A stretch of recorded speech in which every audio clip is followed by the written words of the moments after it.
Number 3, did you see the premise indicator? Because that premise indicator tells us two things. The statement that follows is a premise, and the statement that precedes the indicator is a conclusion. So this argument is missing a premise, and the premise it's missing is something along these lines. Higher life forms are organized beings. To create terms for this argument, I used organized beings, higher life forms that evolve through random processes. You want to have terms that are somewhere in that neighborhood, even if you worded them a little differently. You just want to make sure that you've worded them as plural nouns or noun phrases. Using these terms, my first premise is no organized beings are life forms that evolve through random processes. The second premise is all the higher life forms are organized beings. And the conclusion that is said to follow from this premises is no higher life forms are life forms that evolve through random processes.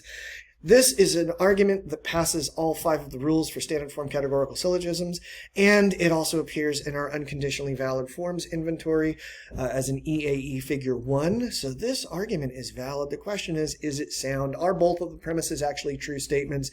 We can see that somebody might offer a challenge to the first premise based on Darwinian evolution and the sort of random selection process involved there.